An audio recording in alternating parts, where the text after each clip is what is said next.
Hello बच्चों, कैसे हो आप सब। देखो, आज हम यहाँ पे पढ़ने वाले हैं 10th क्लास के लिए। 10th क्लास के लिए मैं यहाँ पे आपको कंप्लीट एनसीईआरटी का मैथ्स का सिलेबस करवाने वाला हूँ। ठीक है। और देखो, आज से हम स्टार्ट कर रहे हैं 10th क्लास का। ठीक है ना। 10th क्लास में फर्स्ट चैप्टर हमारा वास्तविक संख्याएं। वास्तविक संख्याएं। अगर इंग्लिश में हम लिखना चाहें तो हम लिख सकते हैं रियल नंबर्स। क्या लिख सकते हैं? Real numbers. देखो, रियल नंबर क्या होता है, कंप्लीट रीजन हम यहाँ पे करेंगे। कंप्लीट मैं आपको एकदम अच्छे तरीके से डीपली यहाँ पे आपको मैं पढ़ाऊंगा। तो रियल नंबर्स में सबसे पहले तो मैं आपको ये बता देता हूँ कि नंबर्स कितने टाइप के हम यहाँ पे पढ़ने वाले हैं। नंबर्स के टाइप्स में बता देता हूँ यहाँ पे आपको। पहले हम 8 टाइप्स के नंबर पढ़ेंगे। ठीक है। 8 टाइप्स के नंबर देखो क्या है। पहला नंबर ये है हमारा कि वास्तविक संख्याएं क्या होती है। वास्तविक संख्या हमारे चैप्टर का नाम है। और वास्तविक संख्याएं होती क्या हैं? पहला टाइप देखो, वास्तविक संख्या वे संख्याएं होती हैं जो मतलब माइनस इन्फिनिटी से लेकर, आप इसको ये बोल सकते हो कि माइनस इन्फिनिटी से लेकर प्लस का इन्फिनिटी जो होता है ना, वहां तक की कंप्लीट संख्याएं, सारी की सारी संख्याएं क्या होती हैं? वास्तविक संख्याएं होती हैं। बोल सकते हैं हम जिसको माइनस इन्फिनिटी से लेके प्लस इन्फिनिटी तक की संख्याएं क्या होती हैं? रियल नंबर्स होते हैं, वास्तविक संख्याएं होती हैं। इसमें डिवाइड वाली भी संख्या आप बोल सकते हो। 1/2 भी एक क्या है? रियल नंबर है। 1/2 भी एक क्या है? रियल नंबर है। ठीक है। आई होप यहाँ तक आपको समझ में आया होगा कि वे संख्याएं, ये परिमेय भी बोल सकते हैं आप इनको, रेशनल भी बोल सकते हो। इरेशनल नंबर भी रियल नंबर होते हैं। इरेशनल नंबर भी क्या होते हैं? रियल नंबर होते हैं। रेशनल नंबर भी क्या होते हैं? रियल नंबर होते हैं। ठीक है। आपको मैं एग्जांपल लिखना चाहूँ तो आप लिख सकते हो उसको 3, 5, 7 या कोई भी एग्जांपल ले लो आप। √3 भी एक क्या है? √3 भी एक रियल नंबर है, लेकिन ये क्या है? इरेशनल। क्या है? इरेशनल नंबर है। √3 क्या है? एक इरेशनल नंबर है। ठीक है। ये जो है ये क्या है? एक रेशनल नंबर है। ये क्या है सारे? ये है सारे आपके यहाँ पे रेशनल नंबर। तो फर्स्ट टाइप आपको समझ में आया होगा कि वास्तविक संख्या क्या होती है? जो माइनस इन्फिनिटी से लेकर प्लस इन्फिनिटी तक जाती है, वो क्या सारी क्या होती हैं? रियल नंबर्स होती हैं। ठीक है। आगे देखो, अगला हमारा आता है, सेकंड नंबर पे आता है परिमेय संख्याएं। क्या हो सकते हैं? परिमेय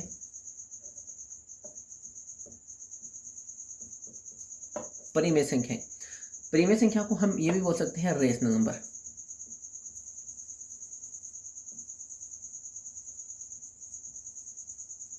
परिमेय संख्या को क्या बोल सकते हैं? इंग्लिश में कहते हैं इनको रेशनल नंबर। अब रेशनल नंबर में क्या होता है? जिनको हम P/Q की फॉर्म में लिख सकते हैं ना, P/Q, वे सारे के सारे नंबर जो हम P/Q की फॉर्म में लिख सकते हैं।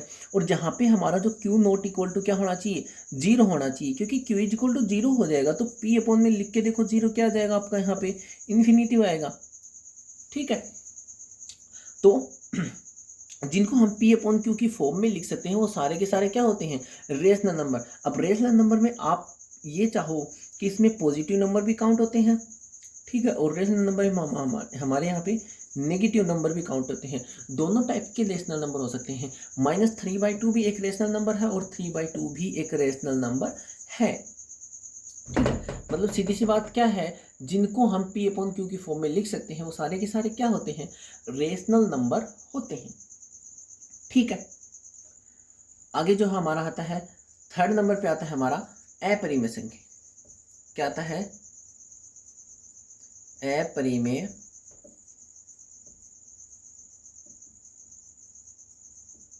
संख्या, इरेशनल नंबर।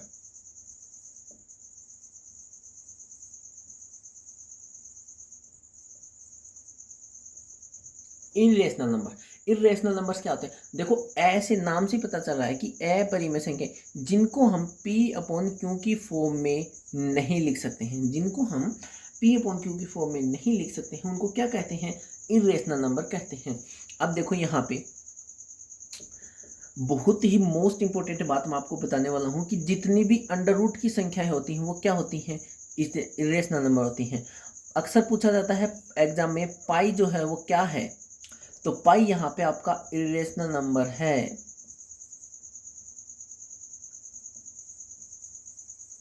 पाई क्या है, इरेशनल नंबर है। याद रखिएगा हमेशा एग्जाम में अपरिमेय संख्या पूछेगा और उसमें बोलेगा कि इन में से अपरिमेय संख्या है, तो पाई वहां पे आपको एग्जाम्पल मिलेगा। तो पाई को क्या लिख देना है, पाई एक इरेशनल नंबर है, पाई एक अपरिमेय संख्या है। याद रखिएगा कैसे, देखो यहाँ पे अपरिमेय संख्या मतलब यहाँ पे आपका 22/7 ये पाई की वैल्यू होती है? अभी तक ये पढ़ा, या फिर आपने ये पढ़ा होगा 1.34। ठीक, इन दोनों में से पाई की भी एग्जैक्ट वैल्यू कोई नहीं होती। रियल में एग्जिट वैल्यू पाई की कोई भी नहीं होती। 22/7 को आप डिवाइड करके देखो, 3 पॉइंट बचेगा कितना, 1 1 3 4, ठीक है ना। कितना बच गया, 2 2 के बाद कितने तक जाएगा, 2 तक बचेगा, 6 8 फिर 4 और फिर कितना बच जाएगा,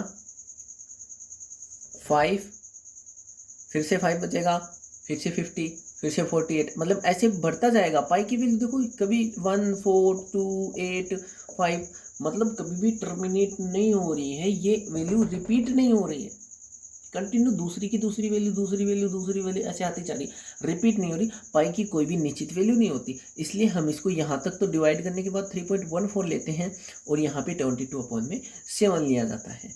तो पाई क्या है, एक हमारा यहाँ पे इरेशनल नंबर है। पाई को क्या बोल सकते हैं, इरेशनल नंबर बोला जाता है, जिनको हम P/Q की फॉर्म में नहीं लिख सकते। ठीक, आगे देखो क्या आता है। 4 नंबर पे हम पढ़ेंगे यहाँ पे पूर्णांक।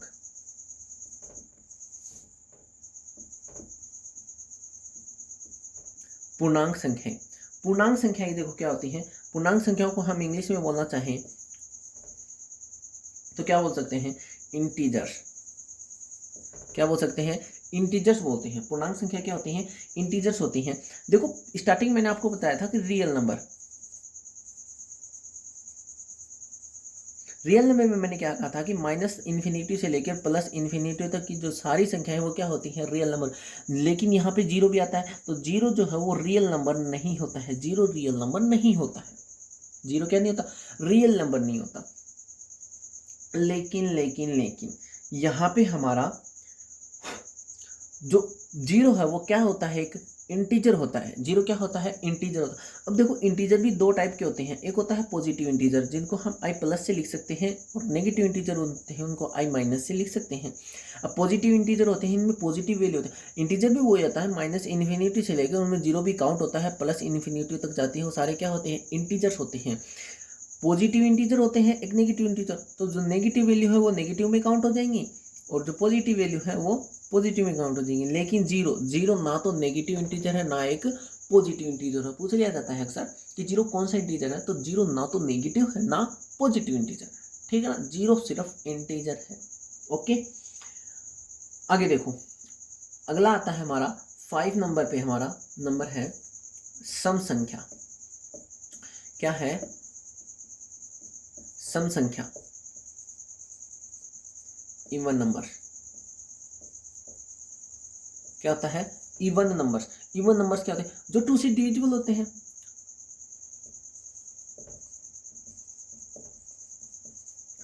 डिविजिबल बाई 2, 2 से विभाजित।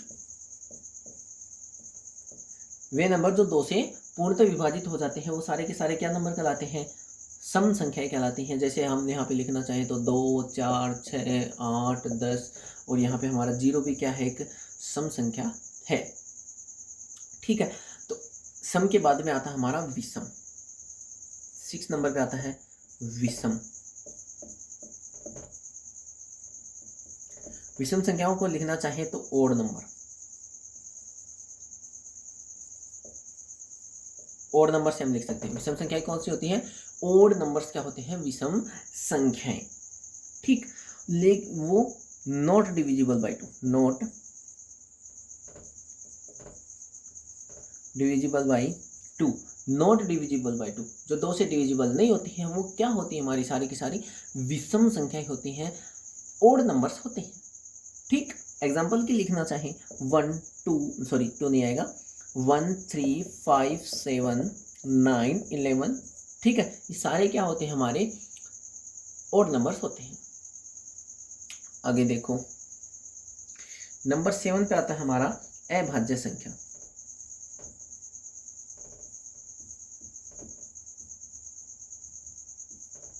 प्राइम नंबर,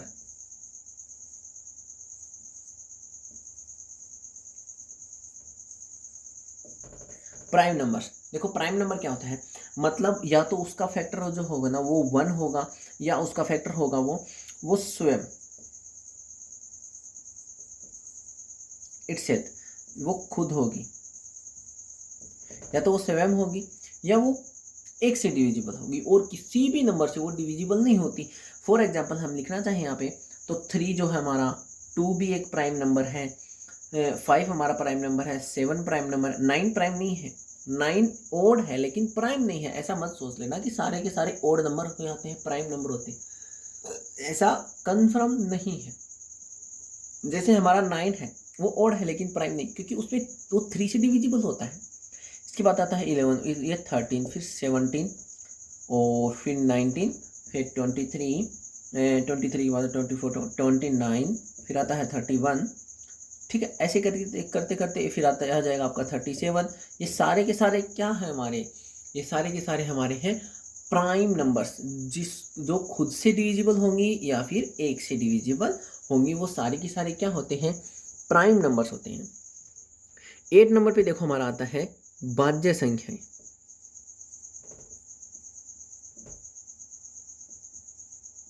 भाज्य संख्या, अब भाज्य संख्या क्या होती है, देखो इंग्लिश में लिखना चाहे आपको,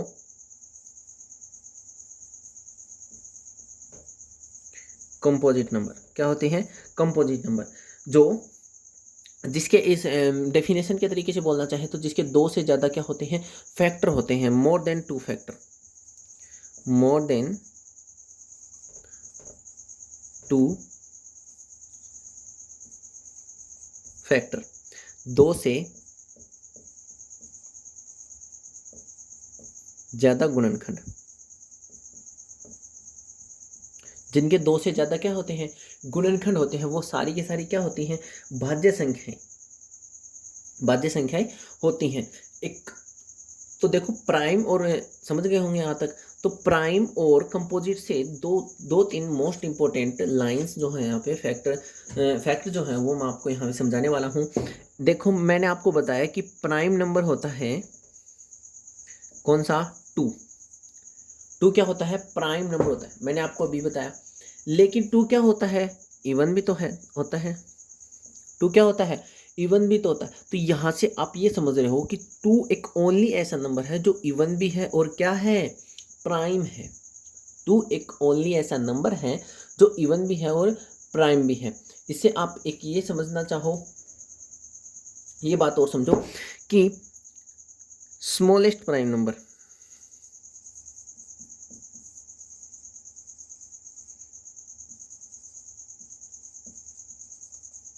स्मॉलेस्ट प्राइम नंबर, सबसे छोटा प्राइम नंबर, सबसे छोटी अभाज्य संख्या क्या होती है हमारी, 2 जो है हमारी सबसे छोटी अभाज्य संख्या होती है। यहाँ तक समझे आप। आगे देखो हमारा कंपोजिट से, देखो मैंने यहाँ पे एक को ना तो मैंने कंपोजिट में काउंट किया है ना मैंने प्राइम में काउंट किया है। तो 1 is neither composite nor prime. जो 1 जो है वो ना तो कंपोजिट होती है ना क्या होती है, प्राइम होती है, ना तो वो भाज्य होती है, ना तो भाज्य होती है ना वो अभाज्य होती है। जो 1 है, 1 है, वो ना तो भाज्य संख्या होती है ना अभाज्य संख्या होती है, ठीक है। फिर एक मोस्ट इंपॉर्टेंट फैक्टर आपको यहाँ पे बता देता हूँ कि स्मॉलेस्ट कंपोजिट नंबर,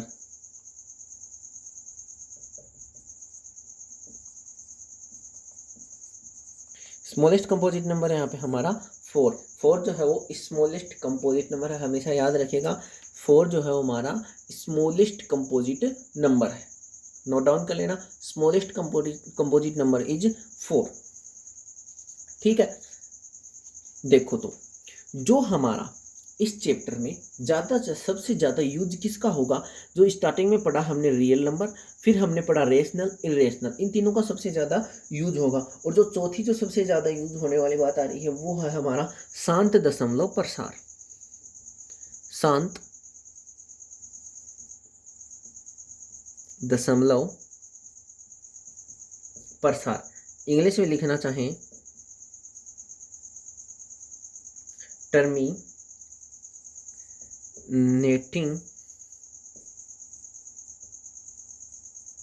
डेसिमल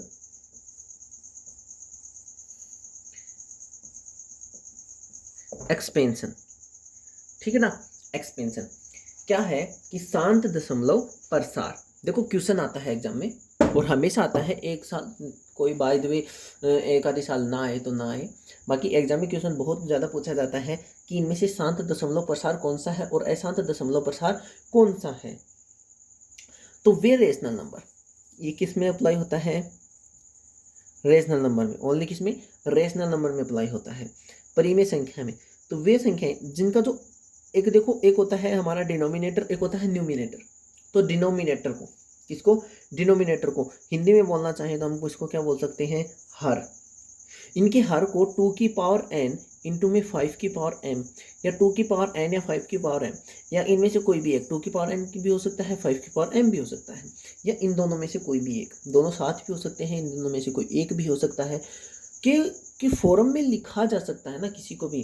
तो वो सारे के सारे क्या होते हैं, शांत दशमलव प्रसार या टर्मिनेटिंग डेसिमल एक्सपेंशन, इसको आप बोल सकते हो।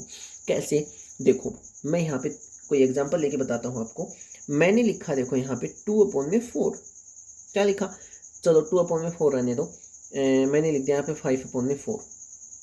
तो 4 को हम क्या लिख सकते हैं यहाँ पे, 2 की पावर 2 लिख सकते हैं, मतलब 2 की पावर n की फॉर्म में हमने इसको लिख दिया। तो ये शांत दशमलव प्रसार का कैसे हो, मतलब क्या हुआ इसका, टर्मिनेटिंग का मतलब क्या हुआ कि एक सीक्वेंस के बाद ये रिपीट होना बंद हो जाते हैं, मतलब इनको कंप्लीटली डिवाइड किया जा सकता है। जैसे मैंने लिखा था यहाँ पे अभी 5/4, 5/4 को डिवाइड करके देखो, 1 पॉइंट कितना आया, 10 हो जाएगा, 10 हो जाएगा, कितने बार जाएगा, 2, फिर 5, कितना जाएगा 1.25। एक बार डिवाइड होने के बाद ये क्या हो गया, रुक गया, शांत हो गया, टर्मिनेट हो गया। ठीक है, आगे कोई भी एग्जांपल ले सकते हो आप। जैसे मैं 36 है, इसको मैंने लिख दिया 5 से डिवाइड कर दिया।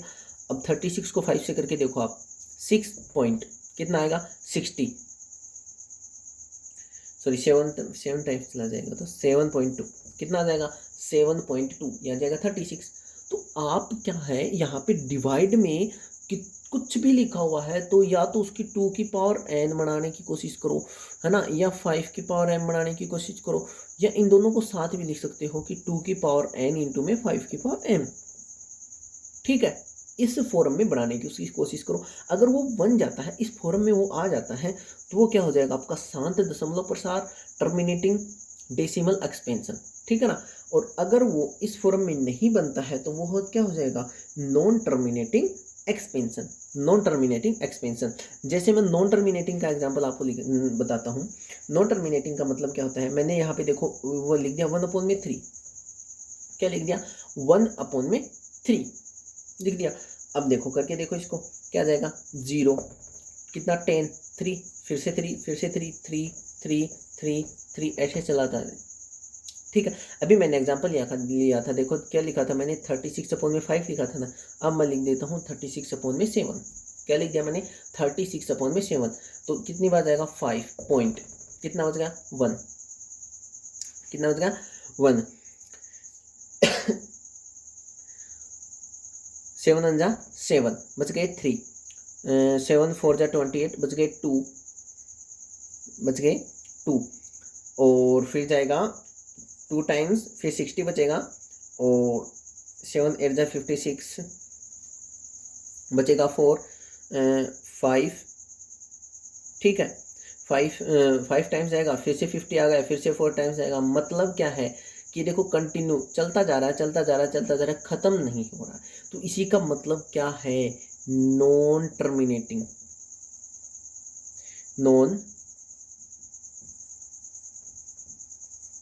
नॉन टर्मिनेटिंग, इसी का मतलब क्या है हमारा यहाँ पे, नॉन टर्मिनेटिंग। ठीक है, तो ये थे आज के आपके कुछ नंबर्स। टर्मिनेटिंग और नॉन टर्मिनेटिंग का क्वेश्चन एग्जाम में बहुत ज़्यादा पूछा जाता है, तो इसको अच्छी तरीके से समझ लीजिएगा। ठीक है, और चैनल को सब्सक्राइब तो आप कर ही दोगे, कहने की कोई ज़रूरत नहीं। ठीक है, थैंक यू, धन्यवाद।